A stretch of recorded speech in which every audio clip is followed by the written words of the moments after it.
There we go. Good morning, everyone.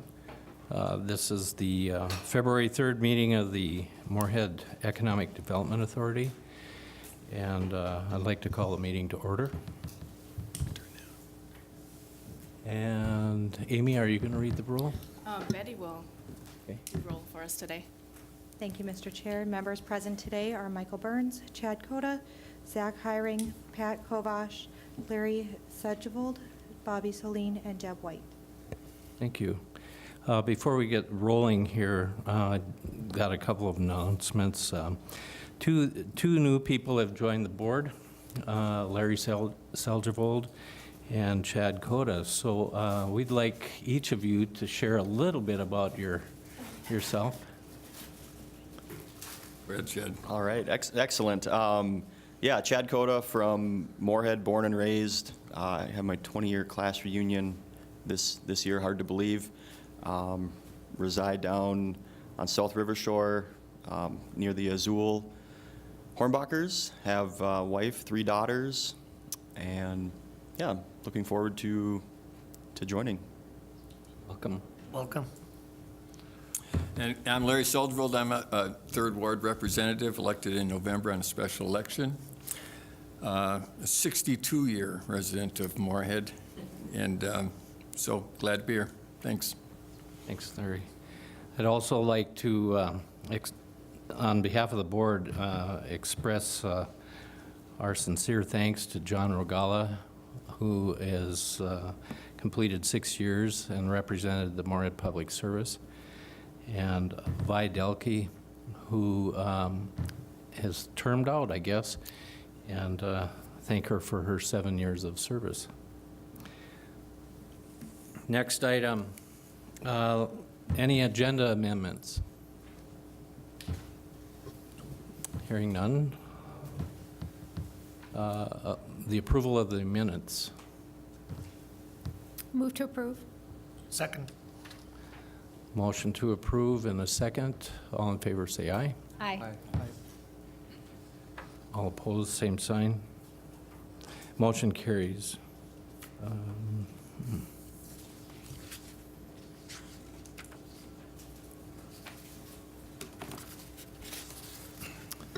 Are there any citizens addressing the board? Commissioners' reports? Pat? I have a MBA Commissioner's report here. This last weekend, many from the community embraced the cool of winter at what we can call the coolest event in Moorhead, and that's our Frostival. So, we had many things. We had a Harold's Winter Mixer. We had a snow sculpture competition. It's sad, but our dog's head didn't stay on. But, some really neat snow sculptures. We had a snowball. Say too, Pat, though, that guy did an awesome job of It was reinventing wonderful. that. I couldn't believe it after I saw that. It was the most incredible snow sculpture I'd ever seen, but the head didn't last. And then we had a snowball dance and carnival, an open skate at the Cullen Hockey Center, and the Winter Wonderland dog pack walk. We had over 50 people come with their dogs and go for a walk, and we finally got a break. We got some nice weather, and that really helps. So on Saturday, the winter gear swap and the announcement of the snow sculpture competition will be at the American Legion. The MBA would like to thank Moorhead Parks and Rec and the City of Moorhead for the involvement in the Frostival. It's a really neat event, and it would have been the first time that I would have had a chance to attend it, and then I had a death in the family, but I was really looking forward to it. So, for more than 10 years, the MBA has provided networking opportunities and promoting of MBA businesses, making contacts and advocating for businesses. We've done it on the ramp.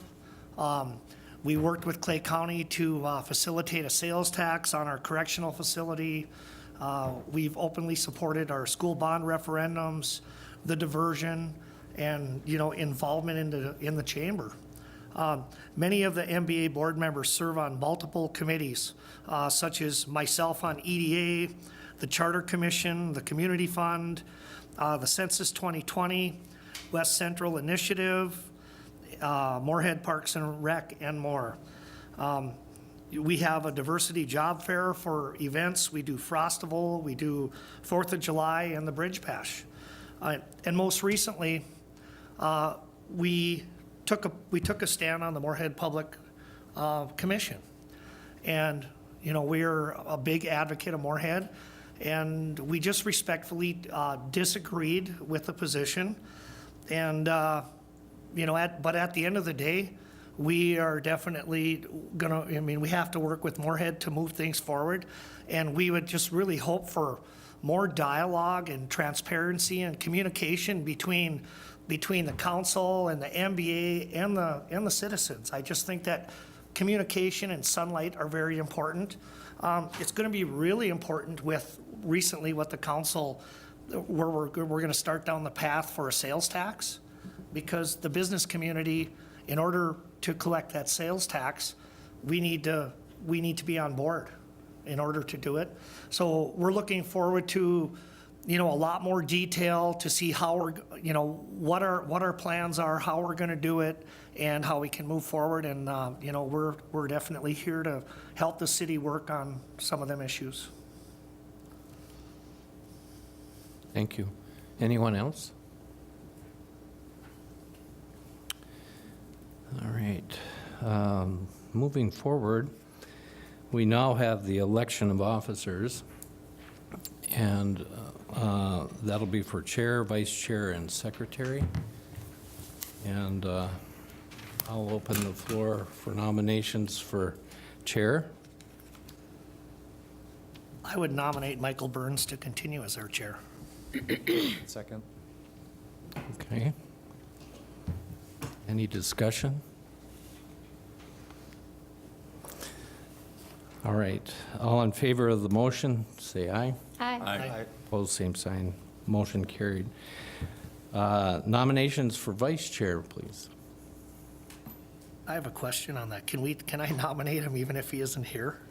Nate? I talked to Nate beforehand. He said he would be interested in still serving as vice chair. Okay, because if he in my was. conversation, he did too, and is excited about being the vice chair, and I guess I would make a motion to have Nate stay on as our vice chair. Okay. Any further discussion? All in favor of the motion, say aye. Aye. All in favor against it, same sign. Thank you. Motion carried. Now for secretary, motions from the floor or from the group here.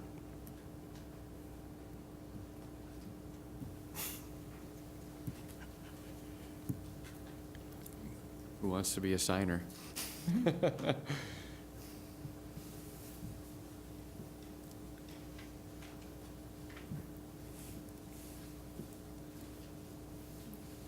all you really do? I can do that. Thank you, Bobby. Appreciate that.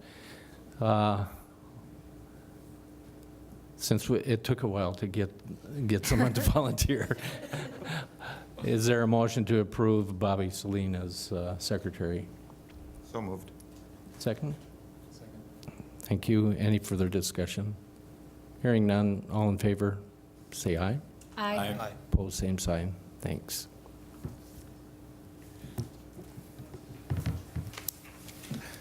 Thanks, Bobby. By the way, I think these are only one-year terms too, correct? Yep. Yeah. We also need to appoint a member to the McCara Development Control Board.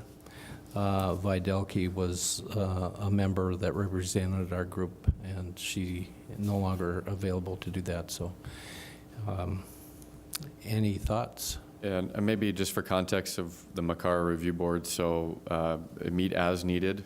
What you'd be doing is there's a couple members of the EDA as well as some of the property owners that are in Makara as well. And anytime there's a change in use or a new user that goes out in that area, that group is reviewing basically against the covenants that are on that land. So Again, it's meet as needed. We do have a couple meetings that we'll be scheduling in the near future with some of the lot sales that we've done recently. But that's really what you're doing, is you're looking at some of the covenants that are out there and making sure they kind of are in line with what the use will be. And just for the record, Nate and I serve on that, so, and Videlke, who stepped down, was the position we're filling. Okay. Are we required to nominate or just ask for? You can ask for volunteers first, but then nominations would be Okay. next. Well, assuming that we're not going to get volunteers until we ask for nominations. Are there, nominations are open for this position? I would nominate Jeff Shaman for the Okay. position. Second. Okay. Any others? Any discussion? Okay, hearing none. All in favor of Jeff serving on the Makar board, say aye. Aye. Aye. Opposed, same sign. Motion carried. Thank you. Okay, Derek, I'm going to turn the next one over to you. Sounds good. Thank you, everybody. Yeah, really for the kind of the heart of the agenda here, we got a great project in front of us from the Epic companies. Brian Kanowski is here from Epic to answer any project specific details. I'll kind of walk through a little bit of the report that's in your packet, and then we'll bring Brian up here for any comments and questions as well. So what we're looking at is a 5-story mixed-use building. This is the parcel that's directly to the east of the junkyard space. That parcel is split into 2 halves. The west half of that parcel is owned by the Junkyard Group. The east half is what we're reviewing here today, is owned by Epic companies. Again, a 5-story mixed-use building. It's called Van A, which is a Norwegian word for water. Commercial on the first level, and then residential above. At this point in time, I think we're looking at apartment rentals. They have an upper floor community room, workout facility, and underground parking for the tenants itself. Also, on the west side of the building, there's space for a more public plaza space that would both cater to the residential and commercial building. And I know they've also looked at other things as far as maybe food trucks or other kind of public amenities that could go there too. As a reminder, with the goals and objectives of our Renaissance Zone policy, they have to kind of outline that out in their application. There's a few that I'd like to highlight here. Obviously in this area with Junkyard and Soul and some of the businesses that are taking place, this is again going to be another activity generator with commercial and residential clients there. I think we're really starting to kind of look at a walkable district now in that segment, whether it's, Pat, to your businesses over there, the restaurants, and now a lot more residential across the street with that project as well. We're adding high quality housing, additional 33 units to our urban core. As a reminder, we set our 505 housing goal. This is only going to add to that. And also, probably the biggest thing is really just looking at infill. This was a dirt parcel that sat there for a number of years. We're going to see about a $9 million investment on this particular parcel. So it's nice to see some investment in this area. A couple things I wanted to touch on too. This zoning is commercial mixed use, so it is zoned by right with this mixed use zoning. What we took out of this parcel, and I'm not going to read it, but basically in the zoning kind of segment here, that's word for word of the goals of that zoning district. So when you're talking about creating a flexible approach to land use that enhances residential commercial development by encouraging a balance of mixed land uses, unique places, people work, live, shop. I think that really kind of hits on that particular zoning district. One other thing of note is this particular project had to go before the Planning Commission on November 6th for a review of a conditional use permit. They have residential to the to the north of this particular project, and there's kind of some overlay there of height restrictions. So they needed to come in for a CUP to exceed that kind of maximum height. Ultimately, there was unanimous approval from Planning Commission and the City Council at a later date on November 12th. So that permits the maximum height to 65 feet. We've attached that resolution in here as well.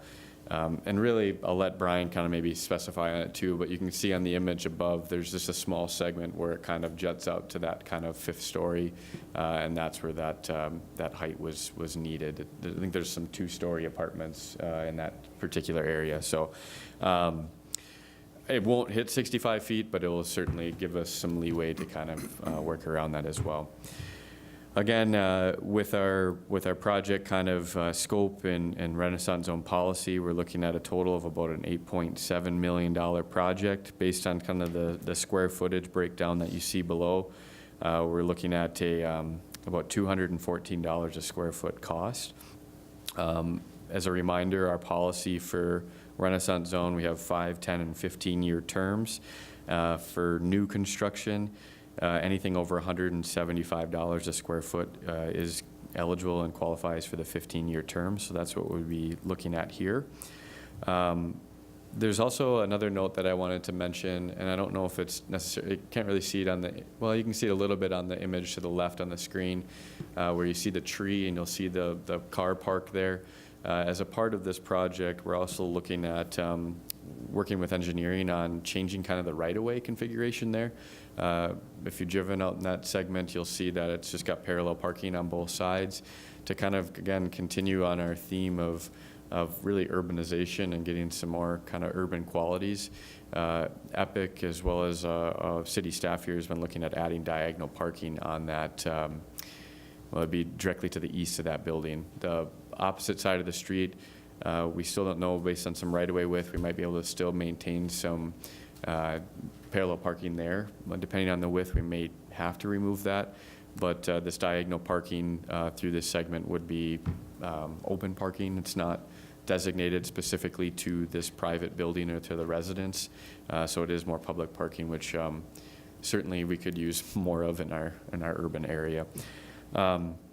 If approved, recommended approval here and approved by council, Epic plans to begin construction in the spring of 2020 with an estimated completion of summer of 2021. So looking to break ground this spring.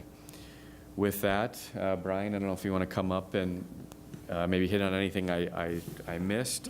And after that, we'd be happy to answer any questions that you may have. Hi, thank you. I'm Brian Kanowski from Epic Companies, and I appreciate you guys giving me the time to come up and be here to walk through this with you. I really don't have anything specific to add to what he's done, or what Derek has said, but I am here to answer any questions that you guys have for any of this application here. Yes, Deb. First, I wanted to reiterate what I mentioned in our elevator ride. I just think this is such an exciting project and a great thing for, this is an area of Moorhead where we're seeing a lot of growth, and, I think this will really bring that downtown feel to it. And I really like the fact that you're putting in that outdoor space and, that opportunity for community building. And I know I said this to you privately, I would love to see others using that as a model. I think it's great, and I can just see tying that in with what we already have there with Junkyard and Soul. What a great place to be in the summer, and, people will be outdoors and really enjoying being in Moorhead. I had a couple of just quick questions. One is, so when I looked at the design, so it is the whole project is limited to the half block. So with that outline that we have on the half block, that would include also that event space, the common space, and the green space and the parking. So would there be an alley or drive that will go up through there? Because on one of the designs from the northwest, it almost looked like it went out to 15th Ave, but it won't really, right? It'll be, okay, but they'll be able to access through like a drive or alley to get into along the. Do you mean inside the block itself? Yeah, so really on this, it would be parallel to so this line will really be, you'll be able to come in to get access to that back area. through, No, we don't have a cross easement with Junkyard, who owns the lot next door. We talked to them about working together, and that was one of the reasons, and they're just not quite there yet, ready to do anything with their spot. But eventually, that's why we pushed the building the other way, Okay. was so that hopefully, when that time comes and they do, if they end up building or doing whatever they do, we can hopefully merge those common areas yeah, together. okay. And make a bigger and better Okay. space. Yeah, and Deb, I'll just maybe mention too, so maybe the images are a little hard to see, but yeah, the access would just come off the street to the north. It wouldn't go all the way through it. It would just kind of get to the parking lot in the rear of the Sure. building. Okay. On the north side of the building. Yeah, because that's what, when I was looking at the one on well, in the PDF at 17 from the northwest, it looked like the street, it looked like you could see all the way to the street, but that would be 15th. And so that tree line that we see there, that actually, would that just be in the middle of the half block? Yeah. So that's just a buffer between those? Correct. Yeah, Yep. okay.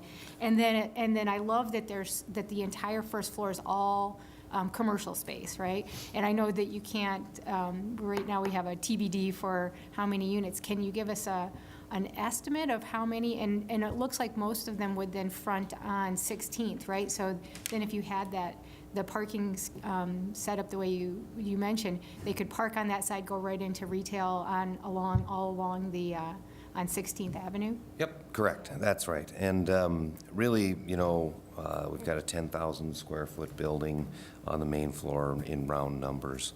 So, yeah, it really depends on if we get 5 at 2,000 square feet, which is, it seems like in downtown areas that are revitalizing, it's more of that smaller shop type setup and trying to get more uses, and hopefully they can feed off of each other that way rather than just having one 6,000 square foot office user or something. Hopefully it's a few smaller ones that, like I said, can feed off of each other. Great. Thank you. I have a question too, and thanks for asking that question, because I think it's a little deceptive when you look at the renderings.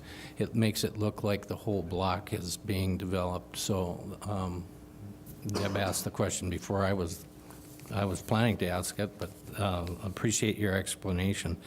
I'm a little curious to know how these numbers were broken out, because it seems like it's not entirely descriptively accurate to me. Where you have basement and foundation, for instance, 7 million, and then above ground construction of the 500,000. I think I think there's a clarification that should be stated there.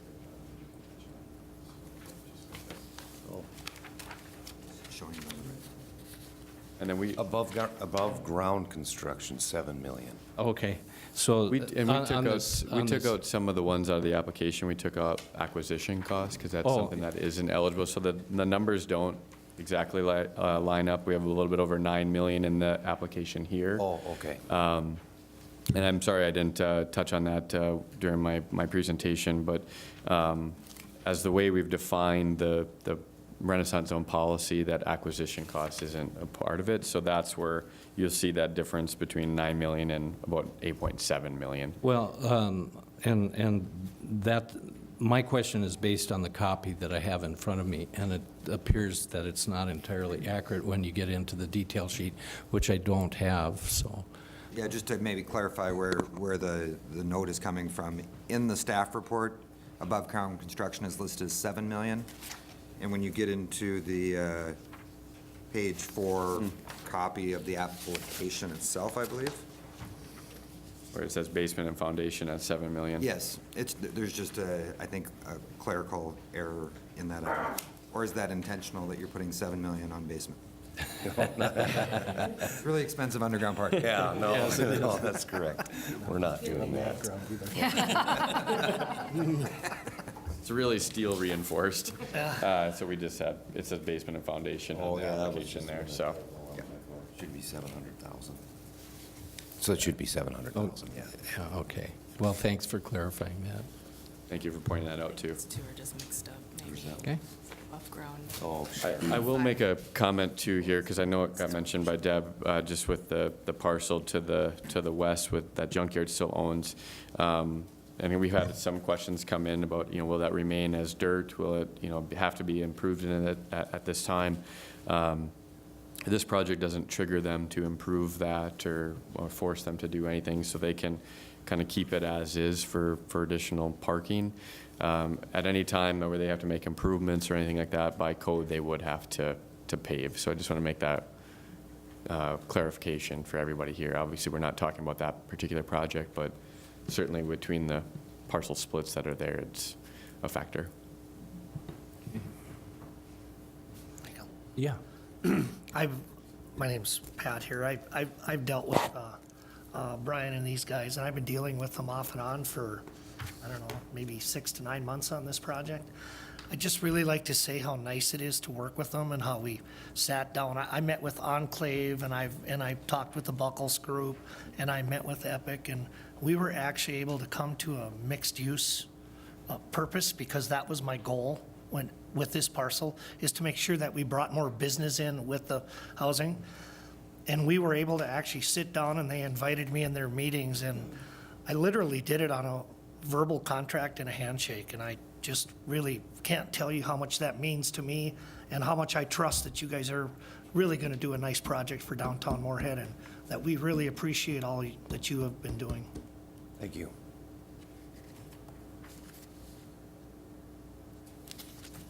Any other comments?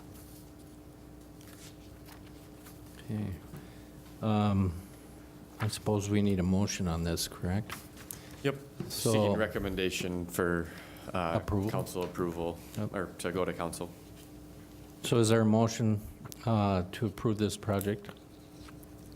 Mr. Chair, maybe before the motion, I did speak with city attorney, and I'll need to abstain from this vote for reasons professionally with the developer. Okay. Thank you for notifying us of that. All right. I'd make a motion to approve the recommendation for the credits to be granted to the applicant. Thank you. Is there a second? Second. Motion to approve and a second. Any further discussion? Hearing none, all in favor of the motion, say aye. Aye. Opposed, same sign. Motion approved. Thank you. Thank you. Mr. Chair, and just a quick note, if anybody's interested in seeing what's Epic's going to be up to on February 26th, they're going to be speaking at one of our MBA business meetings, so you're welcome to attend. Thank you. Thank you. Director's report. Yeah, I'll be brief with this, but obviously a busy week this week with our downtown master plan. I think all of you have received emails and invitations, hopefully, to not only our downtown plan open house this Friday from 4 to 6:30 in the mall atrium space, but also to some walk shops that we're doing on Wednesday and Thursday. We got some different areas identified as interest for our downtown plan, one of them being kind of the 11th Street area, certainly the Woodlawn Point site for redevelopment activities, surrounding mall area, et cetera. So I hope to see you all there. Our consultants have been working hard on putting together, I think, a great scope of work and a great open house schedule to get a lot of good public influence. So if you're talking to folks, feel free to share the invite. Make sure they're aware of the open house. We're hoping for a good turnout. We had a great turnout the last time, but you just never know with different events going on. So we hope that there's a good showing. Derek, can you clarify? You said, isn't it Thursday? Yep, Thursday. Oh, sorry, Thursday, February 6th, open house, 4 to 6:30 p.m. in the mall atrium space. Thank you, Deb. One thing that's not on here, but I wanted to make everybody aware, we had our deadline for our storefront rehab program. It was January 30th. We did not have any applicants this quarter for the storefront rehab. Partly, I feel this is probably one of the slowest ones we'd have, just being middle of winter, that we probably wouldn't see as much activity. We had one individual that was looking to apply, but had a passing in the family that kind of prevented them to going forward with it. We're looking to gear up towards the end of March, maybe being our next deadline, which I think that would be a little bit more active leading into spring. And then we do another one in June. So that would get us to that kind of full year point of doing the program. Certainly, if we don't get a lot of interest over the next couple rounds, which I just don't think I think we will get interest, we'll certainly be having conversations with this EDA group of how we want to proceed and how we want to continue, or if we want to revise any programs and policies to put that money towards something else. So just want to make everybody aware of that.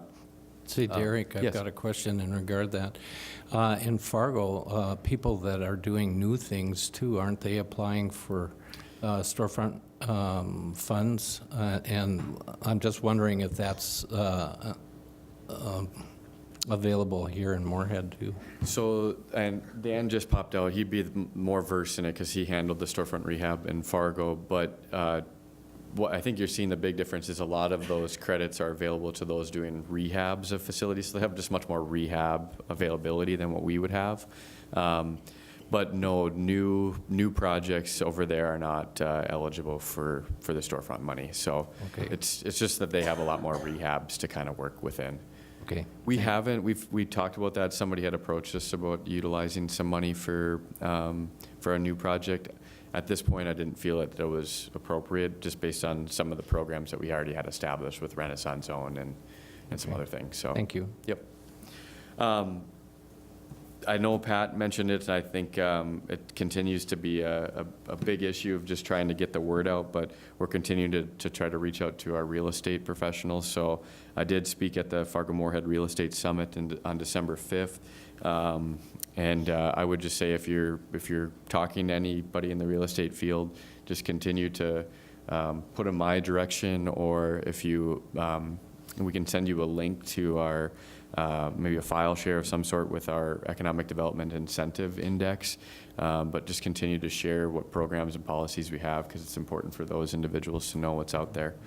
One thing that we're working on, it kind of just fell into our lap, is the Federal Economic Development Administration had a representative come and visit us on December 6th, and it really kind of evolved into a much bigger conversation about access to federal funds for different projects, specifically around economic resiliency. And we also, our county was named into a disaster designation, so towards flood work, any type of projects that way. But economic resiliency in our community was one of the aspects of it that they wanted us to look at. So I've ended up, Amy and I ended up meeting this gentleman again down at a economic development conference down in Minneapolis last week. And I think we'll just see where this conversations go, but we've been looking at Center Avenue as well as just some other flood projects. So it's a nice opportunity, and as I quote this gentleman, he said he wants to spend the money in Moorhead. So I think there's $70 million of funds that are available within the 7-state territory. I would say that we're probably more qualified to get a maybe $1 to $3 million grant if we're detailed enough with our projects. We also have, as a part of our downtown plan, I'm just working with the Stantec group. They're willing to kind of take on putting together a front and back sheet to enhance our proposal. So they're doing that at no cost to the city, putting together a proposal of a few different things that we've identified. So they're going to have a nice pitch for us to be able to submit to the federal EDA. That gentleman's looking to come back in middle of March. So we're excited to see what the possibilities come from that, and we'll certainly keep you all involved in it as well. Some of you may or may not have heard, I've heard some rumblings around the mall and everything else that on December 12th and 13th, Chris Volkers, Dan Molly, and myself traveled to Mason City, Iowa. We also traveled with Patrick Vesey, one of the mall owners, as well as Andrew Nielsen with the Moorhead Center Mall management side of it. We were basically being harassed by former council member Melissa Fabian to come down and check out their their city for over a year now. And it was a fascinating visit. They have a smaller community, a kind of not a border community by any means, but certainly a smaller community of, I think, there's 30,000 so. And they went through urban renewal in their downtown, have a mall in their downtown. Their mall saw about 25 to 30% occupancy just a little over a year ago. Actually, their whole mall went out for sale about 5 years ago and sold for 1.5 million. I mean, it was quite a kind of decline for their urban area. Ultimately, they kind of struck a deal between the city, their local chamber, the new mall owner, and they built a little over 2,000 seat multi-purpose hockey arena inside the walls of the JCPenney's, former JCPenney's building. They just blew the roof off and made the arena in there. It was kind of fascinating to see the project come together, and obviously there's a lot of work and a lot of state funding that they had to kind of make that project feasible. But I just know there's been more and more people asking me about that trip, so I just wanted to make you all aware that we went down there just to kind of see the community and see the project. And I'll say it again, the mall is privately owned here. Majority of it is privately owned, so I think their ownership was wanting to take a peek and see what's feasible and what's not. So we'll continue to see what comes out of that. Maybe the last thing I'll touch on too is this Launch Minnesota that the Minnesota Department of Employment and Economic Development is putting on. This is a program that Minnesota DEED has put out there for entrepreneurial grant kind of development. It's actually looking at more of the educational side of things. It's more of supporting and uplifting groups that are already doing this work for entrepreneurial development. Unfortunately, we ran into a couple snags that I want to make you all aware of. To qualify for this grant, you needed to have a entity that has experience and a history of supporting entrepreneurial growth in your community. That's something that Downtown Moorhead Inc. doesn't have under our belt. Moorhead Business Association, same kind of way. That's not really in their scope. Ultimately, some of the groups that are doing that type of work are the Greater Fargo-Moorhead EDC, as well as Emerging Prairie. Both groups interested in, well, quite frankly, we're interested in being a part of a grant application. We ultimately were told by the state that they would not be eligible because of an address being addressed in Fargo, even though the funding would be going towards Minnesota. And we were really kind of left in a pinch with some deadlines that were coming up, and ultimately were approached by a greater regional effort by West Central and wrote a letter of support for the St. Cloud Development Corporation. They would be the host entity, if you want to call it that would manage a lot of these programs. They can give sub-grants out of that, so that's where we're kind of hoping that we can maybe get a little bit of an in on. Some things that they're looking to do is starting a 1 million cups, some training opportunities, all things that we kind of already have in our community, quite frankly, but we're hoping for some maybe educational, some training opportunities that they'll host within the Moorhead community. So stay tuned on that. It was a little bit obviously disappointing that we didn't get that affirmation from the state to be able to kind of utilize some partnerships that exist, but yeah, we just continue to press on and hopefully kind of make some headway with the state and with our local partners to kind of get some more out of it. So with that being said, I don't know if there's any questions on the report itself or anything else you're hearing in the community. I will, maybe I'll say one last thing, and this isn't in the report either, but it got mentioned in the Van A project. There is a conversation that's kind of happening in the development community right now about acquisition costs. Obviously, we established that acquisition costs aren't a part of the Renaissance Zone program policy. But I think what you're seeing, even if you just kind of look up and down the streets of where the projects are happening, they're happening a little bit outside of our real central core of downtown. A lot of them are getting pushed a little bit further east, specifically where you can get into some of the rundown homes, rental homes for long periods of times. They're easier to acquire, maybe cheaper to acquire, but what we're hearing from the developers is that a lot of the buildings that they would have to acquire in the core of downtown, one, they're paying a premium, but also there's not much value in the building to either build vertical to enhance it or to retrofit it at a cost-effective rate. So they're having to buy at a premium and demolish then and to rebuild. So it's, I'm not posing anything to the board right now, but it's just starting to come up more and more in the community of just, you know, how we want to continue the progress moving forward. I mentioned it to our downtown planning consultants. I think some things will come out of that as well. But it's just something to be aware of, I guess, as Economic Development Authority members of just some things that we're hearing. With that, any questions? Yes. I know you mentioned in your report that you spoke at an HBA meeting, and I just wanted to talk about that a little bit. And I'm glad that you shared the feedback that there were members who felt that it's still more beneficial for them to develop on the Fargo side than on the North Dakota side as opposed to this side. And so, I mean, you said we should continue to explore this. So while we've got you here, you know, to put you on the spot, what are some things that, as citywide as well as just specifically to EDA, that we might, you know, maybe we should or could be exploring? Well, I think I'd probably defer to Jeff and Nate when he's here next to maybe get their thoughts on it as well. I mean, I think what I wanted to draw upon on that was it's like most things, whether it's commercial real estate or developers in general, it's just the baggage, the history that some of these people carry that, you know, may have done a project 15 years ago and had maybe a bad run at it at filling the homes, or maybe had a bad experience at City Hall, and that's been enough to then keep them away for 15 years. I think some of them are saying, based on the cost of the home, that what it's taking to build the home and the cost that comes with it, they're not able to attract that level of income from a family standpoint, so the income tax then comes into play. But Jeff, I don't know if you want to add anything to it?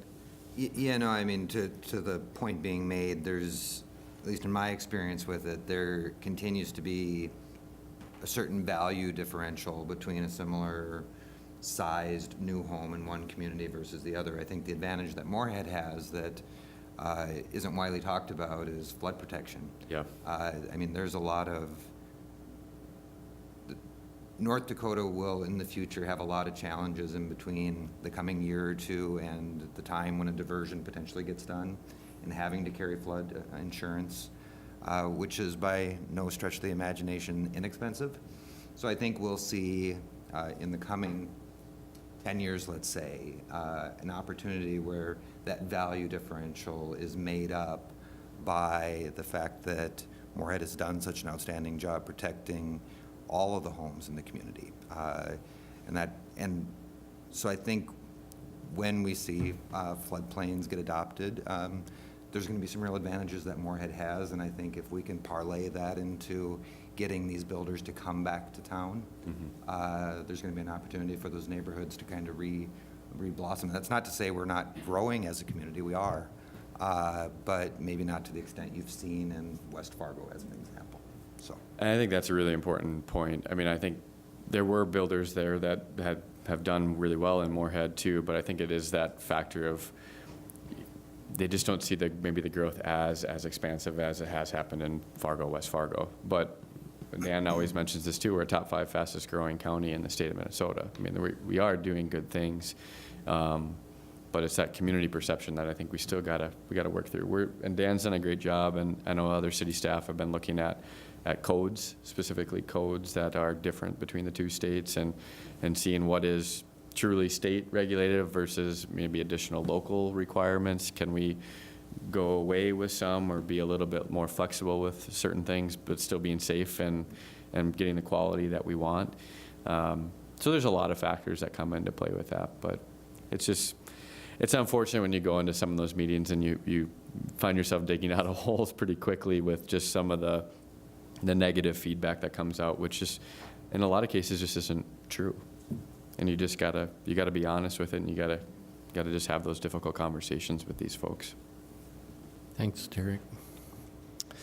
Any other thoughts? Okay. Just to remind everybody, if you're interested in checking on the status of the building permits and that sort of thing, that is released a few days from now, correct? Yeah, I actually do think it came in our email just this morning. So Oh, okay, okay. So if you're interested, you can go online and check that out. Hearing no other issues, this meeting's adjourned.